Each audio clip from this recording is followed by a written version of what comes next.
मंडला जिले में गहराते जल संकट को लेकर जनता का आक्रोश अब सड़कों पर साफ दिखाई देने लगा है। पानी की समस्या को लेकर हुए चक्का जाम पर प्रदेश के लोक स्वास्थ्य यांत्रिकी विभाग की कैबिनेट मंत्री एवं मंडला विधायक संपतिया उइके ने विपक्ष और ग्रामीण युवाओं को जिम्मेदार ठहराया है। दरअसल पिछले दिनों जल संकट से परेशान ग्रामीणों ने चक्का जाम कर स्थानीय प्रशासन के खिलाफ प्रदर्शन किया था। वही मामले को लेकर अब सियासत शुरू हो गई है। पानी की समस्या को लेकर हुए चक्का जाम पर प्रदेश की लोक स्वास्थ्य यांत्रिकी विभाग की कैबिनेट मंत्री एवं मंडला विधायक संपतिया उइके ने विपक्ष और ग्रामीण युवाओं को जिम्मेदार ठहराया है। देश के यशस्वी प्रधानमंत्री जी की देन है, हमारी सरकार की देन है कि आज हर घर जल की घोषणा भी हुई और 15 करोड़ से ज्यादा देश के अंदर हमारे उन गरीब भाई बहनों को आज हर घर जल पहुंच रहा है।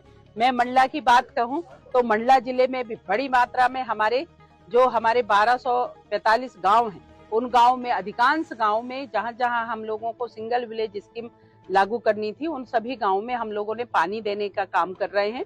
और जो बार बार विपक्ष लोगों ने बार बार ये बात करते हैं कि यहाँ पे पानी को लेकर के मुद्दा बनाते हैं, मैं उनसे पूछना चाहती हूँ कि उन लोगों की भी सरकार थी, पर क्या इसके पहले गांव के लोग तालाब से पानी पीते थे, नदी बहते हुए नदी से पानी पीते थे, कुआं से पानी पीते थे। हमारी सरकार आई, हमारी सरकार की विजन ये है कि घर घर में पानी अच्छा शुद्ध पेयजल मिले। उसके लिए हैंडपंप की भी व्यवस्था है, नल जल योजना की भी व्यवस्था है, सिंगल विलेज स्कीम की भी है और सामूहिक प्रदाय योजना की भी है। मई एंड तक हर घर में पानी पहुंचेगा।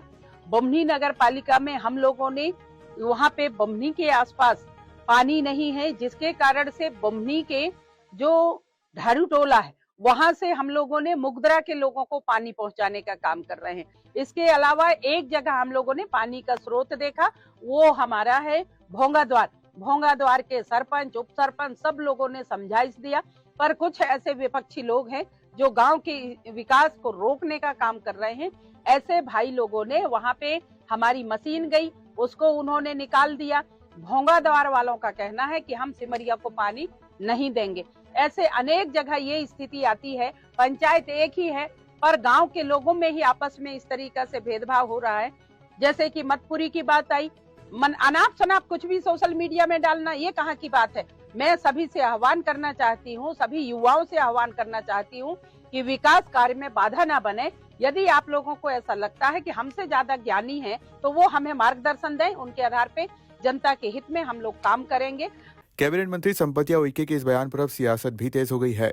कांग्रेस जिलाध्यक्ष डॉक्टर अशोक मरसकोले ने मंत्री के आरोपों को सिरे से खारिज करते हुए कहा कि चक्का जाम के लिए विपक्ष नहीं बल्कि विभाग की निष्क्रिय कार्यप्रणाली और भ्रष्टाचार जिम्मेदार हैं। डॉक्टर मरसकोले ने आरोप लगाया कि मंत्री को अपने ही विभाग की समीक्षा और जमीनी हकीकत देखने का समय नहीं है।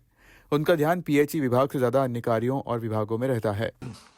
सम्मानित साथियों, कल मध्य प्रदेश की पीएचई मंत्री और मंडला विधायक आदरणीय संपतिया उइके जी का एक बयान सामने आया, जिसमें अभी हाल ही में सिमरिया और मधुपुरी में जो चक्का जाम हुआ पानी को लेके, उसके लिए उन्होंने विपक्ष को और युवाओं को और ग्रामीण जनों को उन्होंने दोषी ठहराया।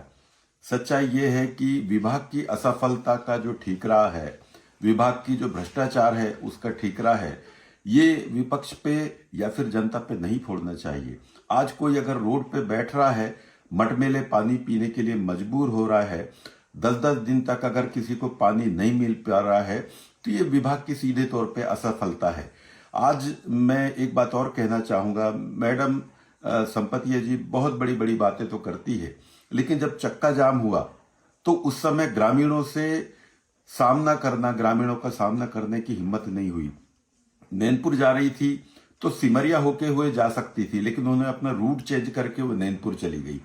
मधुपुरी जब गई तो वहां किसी साधु महात्मा से मिल के आ गई, लेकिन ग्रामीणों से बात करना, उनकी समस्या को सुनना उन्होंने उचित नहीं समझा। ये एक प्रकार से ग्रामीणों का एक तौहीन है। हम जहां तक इसकी बात कर रहे हैं, विकास कार्यों की जो आईना है, ये रोड पे खाली बाल्टी के साथ में लोग बैठ रहे हैं। आज विभाग की यही स्थिति है कि गांव में अभी से जनवरी एंड हुआ, फरवरी की शुरुआत हुई है, लोग पानी के लिए अभी से जन सुनवाई जैसी जगह पे आ रहे हैं। जब आवेदन निवेदन करने के बाद में भी अगर उनकी पानी की व्यवस्थाएं नहीं हो पाएंगी तो लोग मजबूरी में चक्का जाम जैसी स्थिति करेंगे। हम किसी में बाधा पहुंचाने के लिए नहीं है। हम तो सिर्फ समस्या का समाधान चाहते हैं। हमने कभी भी किसी चीज के लिए कोई बाधा नहीं पहुंचाया है। माननीय मंत्री जी, मैं आपसे कहना चाहूंगा कि कहीं टंकी है, कहीं पाइप बिछ गई है, बोर हो गए हैं, लेकिन अभी भी कई सालों के बाद भी पानी की आपूर्ति नहीं हो पा रही। इसके लिए जिम्मेदार आपका विभाग है। भ्रष्टाचार को आप अपने विभाग में कम करिए। आज जो बाधा पहुंच रही है, पानी का सप्लाई नहीं हो पा रहा है, आपके खुद के विधानसभा में अगर पानी का सप्लाई नहीं हो पा रहा है, उसमें भ्रष्टाचार है, जिसमें बड़े लेवल पर जो भ्रष्टाचार हो रहा है ठेकेदारों के माध्यम से, अधिकारियों के माध्यम से, इवन मंत्री जी के ऊपर भी भ्रष्टाचार के आरोप लगे हैं। तो इनको आप विपक्ष पे ना फोड़ के आप अपने विभाग की जो कार्यप्रणाली है, विभाग की जो नीतियां हैं, उनको संभल करें और क्षेत्र में ग्राम वाइज पानी की आवश्यकता की पूर्ति कराएं। इस पे आप ज्यादा ध्यान दें बजाय विपक्ष के ऊपर ठीकरा फोड़ने के। हर घर जल की बात कब से की जा रही है। मंत्री भी अधिकांश गांवों में स्वच्छ जल उपलब्ध होने का दावा कर रही हैं, लेकिन सवाल यह है कि स्वच्छ जल है कहां। यह स्थिति मंडला जिले के लिए बेहद चिंताजनक है, क्योंकि यदि मंत्री अपने ही क्षेत्र और विभाग पर ध्यान नहीं दे पा रही हैं तो अन्य क्षेत्रों की स्थिति का अंदाजा लगाया जा सकता है। मंडला से सलीम खान की रिपोर्ट।